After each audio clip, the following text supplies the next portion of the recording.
দাস বলছি।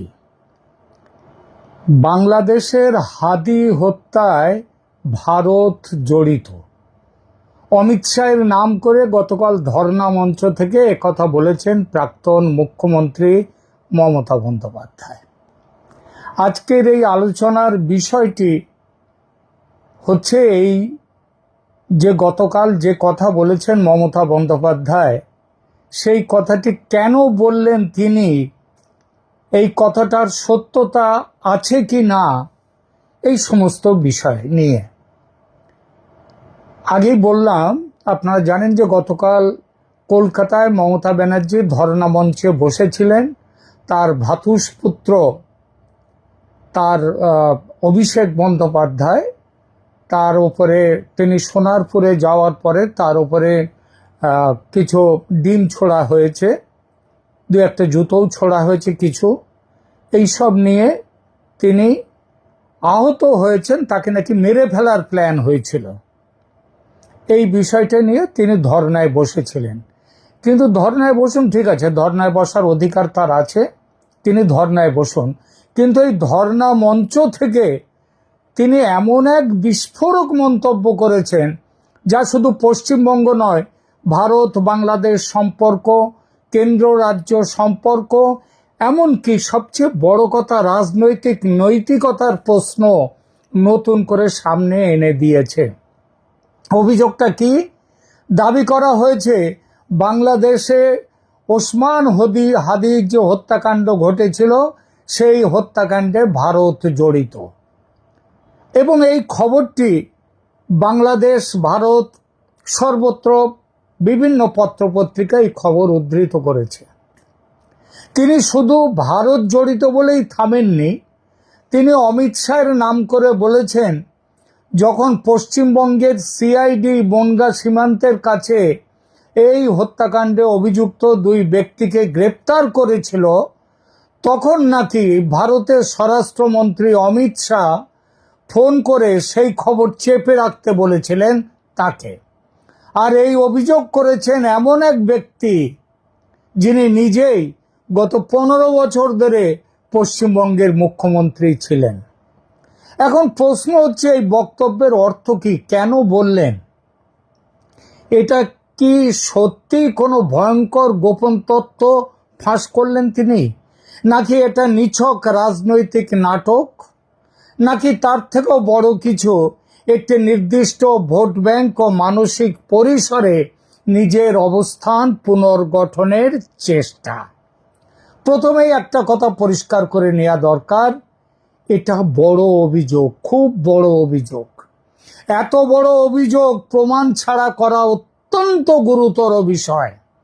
কারণ এখানে শুধু একজন রাজনৈতিক প্রতিদ্বন্দ্বীর বিরুদ্ধে কথা বলা হচ্ছে না, এখানে ভারতের স্বরাষ্ট্রমন্ত্রীর নাম জড়িয়ে বলা হচ্ছে তিনি নাকি একটি হত্যাকাণ্ডে জড়িত তথ্য চেপে রাখতে বলেছিলেন। যদি এই অভিযোগ মিথ্যে হয়, তাহলে এটি দেশের অন্যতম গুরুত্বপূর্ণ সাংবিধানিক পদে থাকা একজন ব্যক্তির বিরুদ্ধে অত্যন্ত দায়িত্ব জ্ঞানহীন, বিপজ্জনক এবং বিভ্রান্তিকর মন্তব্য করেছেন। আর যদি অভিযোগ সত্যি হয়, তাহলে কিন্তু প্রশ্ন আরো ভয়ঙ্কর, ভয়াবহ। তাহলে এতদিন চুপ ছিলেন কেন আপনি, শ্রীমতী মমতা বন্দ্যোপাধ্যায়? তখনই কেন বিষয়টিকে জনসমক্ষে আনলেন না? আর ভোটের আগে এই বিষয়টা ব্যবহার করলে তো আপনার ওই দুধেল গাই ভোট তো আপনার পক্ষেও যেত এবং বাংলাদেশ থেকেও তুমুল সমর্থন পেতেন। তদন্তকারী সংস্থা, আদালত বা সংবিধান সম্মত কোনো ফোরামের সামনেই বা বিষয়টি তুললেন না কেন? অর্থাৎ দুই অবস্থাতেই প্রশ্ন ওঠে, তীব্র প্রশ্ন। অভিযোগটি মিথ্যে হলে এটি রাজনৈতিক উদ্দেশ্য প্রণোদিত, আর সত্যি হলেও এটি এমন এক তথ্য যা বেশ কয়েক মাস গোপন রেখে এখন রাজনৈতিক মঞ্চে ছোড়া হচ্ছে। সেটাও নিজের দায়িত্ব জ্ঞানহীনতার প্রমাণ। কারণ রাষ্ট্র, তদন্ত, সীমান্ত, আন্তর্দেশীয় অপরাধ এসব কোনো ধর্ণা মঞ্চের বক্তব্যের বিষয় নয়, হতে পারে না। এগুলো প্রাতিষ্ঠানিকভাবে সামলানোর বিষয়।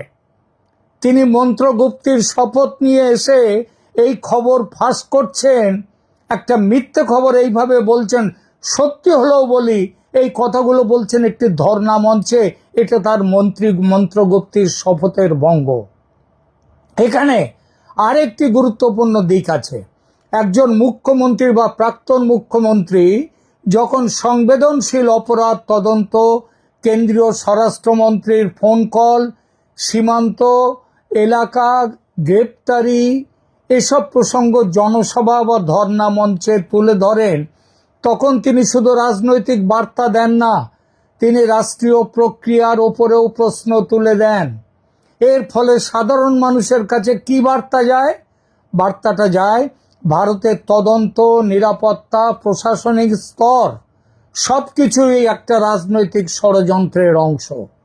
এই ধারণা যদি প্রমাণ ছাড়া ছড়ানো হয় তাহলে তা দেশের প্রতিষ্ঠানকে দুর্বল করে, মানুষের আস্থা নষ্ট করে, আর আন্তর্জাতিক স্তরেও ভারতের ভাবমূর্তিকে ক্ষতিগ্রস্ত করে, ভীষণভাবে ক্ষতিগ্রস্ত করে। এখন আসি রাজনৈতিক উদ্দেশ্যের প্রশ্নে। কেন এই কথা বললেন মমতা ব্যানার্জি? কেন ধর্ণা মঞ্চ থেকে বলা হলো? এর উত্তর খুঁজতে গেলে পশ্চিমবঙ্গের রাজনীতির বাস্তবতা দেখতে হবে। পশ্চিমবঙ্গে দীর্ঘদিন ধরে এক ধরনের রাজনৈতিক বয়ান তৈরি করা হয়েছে।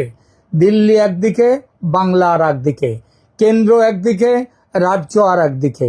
আর এই বয়ানের মধ্যে বারবার এমন একটা ইমেজ তৈরি করার চেষ্টা হয় যেন রাজ্যের নেতৃত্ব দিল্লির চাপের সামনে নতি স্বীকার করে না, করেনি।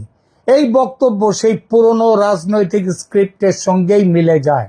বার্তাটা খুব সূক্ষ্মভাবে এমন তিনি দিতে চাইছেন, দেখুন আমি দিল্লির কথাও শুনিনি, আমি আলাদা, আমি প্রতিবাদী, আমি আপনাদের পক্ষে, তাই আজকে এই কথাটা ফাঁস করে দিলাম। এই আপনাদের মধ্যে কারা আছে? আপনাদের বলতে কাদের উদ্দেশ্যে তিনি বলছেন? এখানে আসল রাজনৈতিক হিসাব। অনেকেই বলবেন এর লক্ষ্য পশ্চিমবঙ্গের সংখ্যালঘু ভোটারদের একাংশ, যাদেরকে তিনি দুধেল গাই মনে করেন, তারা অনেকেই ছিন্ন বিচ্ছিন্ন হয়ে গেছে এবং যত দিন যাচ্ছে তত ছিন্ন বিচ্ছিন্ন হয়ে যাচ্ছে, সেটা একটা। আর কারণ বাংলাদেশ, সীমান্ত, মুসলিম পরিচয়, কেন্দ্রীয় এজেন্সি, এসব শব্দ একসঙ্গে ব্যবহার করলে নির্দিষ্ট এক মানসিক প্রতিক্রিয়া তৈরি হয়। সরাসরি কিছু না বলেও একটি বার্তা পাঠানো যায়, আমি কেন্দ্রীয় সরকারের বিরুদ্ধে, আমি বিজেপির বিরুদ্ধে, আমি তোমাদের কথা বলছি। এটা সরাসরি সাম্প্রদায়িক ভাষণ নয়, কিন্তু রাজনৈতিক সংকেত হিসেবে সাম্প্রদায়িক ভাষণের থেকে আলাদা কিছু নয়, এবং অত্যন্ত কার্যকর ভেবেই তিনি এই চালটা ছাড়লেন। বিশেষ করে যখন কোনো নেতৃত্ব মনে করে যে তার ঐতিহ্যগত সমর্থন ভিত্তি নড়বড়ে হয়ে যাচ্ছে, তখন সেই নড়বড়ে সমর্থন ভিত্তিকে আরো শক্ত করার জন্য তিনি এসব কথা বলেন। আরও একটি স্তর আছে। এই ধরনের বক্তব্য সীমান্তের ওপারেও খুব মন দিয়ে শোনা হয়, দেখা হয়, বিচার করা হয়। বাংলাদেশে যারা ভারতের ভূমিকা নিয়ে আগে থেকেই সন্দিহান বা ভারত বিরোধী বয়ান ছড়াতে আগ্রহী, তারা এমন মন্তব্যকে লুফে নিয়ে হাতিয়ার বানাবে। তারা বলবে এবং বলতে শুরু করেছে যে দেখুন, ভারতের ভেতরের এক বড় নেতাই তো বলছেন এই কথা। তিনি কে? পশ্চিমবঙ্গের মুখ্যমন্ত্রী। অর্থাৎ দেশের ভেতরের রাজনৈতিক ঝগড়া সীমান্ত পারের প্রচারের খাদ্য হয়ে যায়। সেটাই সবচেয়ে বিপজ্জনক, কারণ এখানে অভ্যন্তরীণ রাজনীতি আন্তর্জাতিক প্রোপাগান্ডার উপাদানে পরিণত হচ্ছে। আর তাই কেউ যদি বলেন এই বক্তব্যের মধ্যে বাংলাদেশের কিছু ভারত সন্দেহী বা কট্টর মহলে একটা নরম বার্তা পাঠানোর চেষ্টা হচ্ছে, বার্তাটা কি? বার্তাটা হলো, দেখলে তো ভারত তোমাদের কত বড় শত্রু, সুতরাং ভারতের বিরুদ্ধে তেড়ে ফুঁড়ে লাগো, বিজেপির বিরুদ্ধে তেড়ে ফুঁড়ে লাগো। এবং সেই সন্দেহ পুরোপুরি উড়িয়ে দেওয়া যায় না। এটাও ঠিক। এমন উদ্দেশ্য ছিল, এর প্রমাণ যদি কেউ চান প্রমাণ দেওয়া যাবে না, কারণ সব কথার প্রমাণ তো লিখিতভাবে দেওয়া যায় না।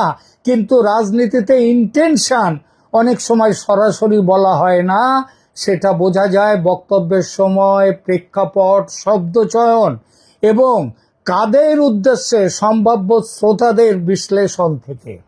আর সেই বিশ্লেষণে এই বক্তব্য নিছক আবেগের বহিঃপ্রকাশ নয়, হিসেব করে দেয়া একটি রাজনৈতিক সিগন্যাল।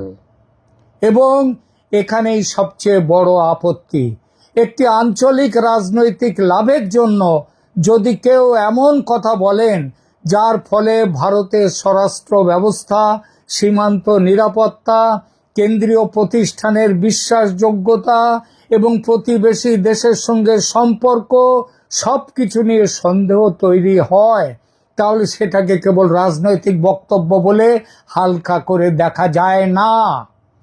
সমালোচকরা একে জাতীয় স্বার্থ বিরোধী, দায়িত্ব জ্ঞানহীন এবং বিপজ্জনক বলতেই পারেন। এবং এটাও বলতে পারেন কিনা সেটা ভেবে দেখতে হবে যে নির্বাচনে পরাজিত হওয়ার পর তার দল ছিন্ন বিচ্ছিন্ন হয়ে যাচ্ছে, এটা দেখার পর তার মাথায় আর সুস্থতা কিছু নেই। সুস্থতা বলে জিনিসটাই নেই মাথার, তিনি পাগলি হয়ে যাচ্ছে। কারণ রাজনৈতিক লড়াইয়েরও তো একটা সীমা থাকে। কেন্দ্রের বিরুদ্ধে লড়ুন, বিজেপির বিরুদ্ধে লড়ুন, অমিত শাহকে রাজনৈতিকভাবে আক্রমণ করুন, সেটা গণতন্ত্রের স্বাভাবিক। কিন্তু এমন অভিযোগ তুলবেন যা সরাসরি ভারতকে একটি আন্তঃসীমান্ত হত্যাকাণ্ডে জড়িত আছে দেখায়, তাহলে তার প্রভাব অনেক গভীর এবং সেটা কোনোভাবেই সমর্থনযোগ্য নয়। এবং যারা এইভাবে কথা বলে, তা সে প্রাক্তন মুখ্যমন্ত্রী হোক, 15 বছরের মুখ্যমন্ত্রী হন, আর তিনি একজন নারী হন, তাকে বলতেই হবে তিনি একজন পাগলি, এবং পাগলি শুধু নয়, জ্ঞান পাপী, এবং তিনি বিদেশি শক্তির হাতে খেলছেন। এখানে আরো একটি অসঙ্গতি আছে। যদি সত্যি এমন ফোন এসে থাকে, তাহলে সেটা তো নিজেই অপরাধ বা অনৈতিক প্রভাব খাটানোর অভিযোগ। সেক্ষেত্রে একজন দায়িত্বশীল, তা সে অমিত শাহ, সে প্রভাব খাটাতে যদি যান, তাহলে একজন দায়িত্বশীল মুখ্যমন্ত্রীর কাজ ছিল সেই ফোনটাকে নথিভুক্ত করা, কেন্দ্রকে লিখিতভাবে জানানো আপনি এমন কথা বললেন, কেন ফোন দিয়েছেন, অন্তত কেন না বলেও এটা বলা যায় আপনি ফোনে এইটা জানিয়েছেন, আমরা দেখে নেব বিষয়টা। কিংবা তিনি আইনি পদক্ষেপ নিতে পারতেন, অন্তত প্রশাসনিকভাবে একটা রেকর্ড তো রাখতে পারতেন। কিন্তু তা না করে এতদিন পর, কয়েক মাস পর রাজনৈতিক সংকটে পড়েছেন যখন, তখন জনগণের আবেগ উত্তপ্ত করবার ইচ্ছায়, সেই চেষ্টায় এই কথা বললে স্বাভাবিকভাবেই মানুষ ভাববে এটা কি সত্যি তথ্য, নাকি এটা একটি নির্বাচিত সময়ে ব্যবহৃত একটি রাজনৈতিক মিথ্যা। সবশেষে কথাটা খুব সরল, এই বিতর্কে দুইটি সম্ভাবনা আছে। এক, অভিযোগটি ভিত্তিহীন, তাহলেও এটা ভয়ঙ্কর রাজনৈতিক অপপ্রচার। আর দুই, অভিযোগে যদি সত্যতাও থাকে, তাহলে এতদিন বিষয়টি চেপে রেখে এখন রাজনৈতিক মঞ্চে তোলা, সেটাও সমানভাবে অন্যায়, প্রশ্নবিদ্ধ। দুই দিক থেকেই বক্তব্যদাতার রাজনৈতিক সততা, প্রশাসনিক দায়িত্ববোধ এবং সাংবিধানিক আচরণ সব কিছু নিয়ে প্রশ্ন উঠবে। মনে রাখবেন, তিনি গিয়ে ওই নবান্নে এমনিতে গিয়ে বসেননি, তার আগে সংবিধানের নামে শপথ করেছেন, মন্ত্রগুপ্তির শপথ, দায়িত্ববোধের শপথ।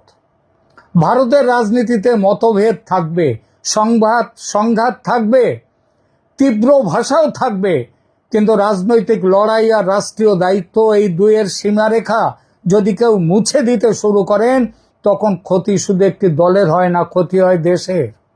আর তাই এই বক্তব্যকে শুধু আর একটা রাজনৈতিক বক্তব্য বলে হালকা ভেবে উড়িয়ে দিলে ভুল হবে, পাপ করা হবে।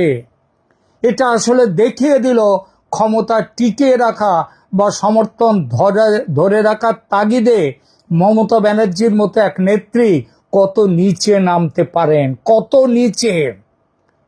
সেই পথ যদি দেশের বিরুদ্ধে সন্দেহ, অবিশ্বাস ও বিভাজনের বীজ বপন করে, তাহলে জনগণের উচিত এর জন্য চরম ভাষায় তার নিন্দা করা। মমতা ব্যানার্জি ফাঁকা মাঠে এমনিতে খেলছেন না। গত 15 বছর ধরে তিনি দালালি করে এসছেন বিদেশি শক্তির। পশ্চিমবঙ্গকে ভারত থেকে বিচ্ছিন্ন করা, বাংলাদেশের সাথে জুড়ে দেওয়ার একটা প্ল্যান, পরিকল্পনা, সেইটা প্রতিষ্ঠা করার চেষ্টা করে গেছেন। ধিক মমতা, ধিক। এবং বলতেই হয় ছি।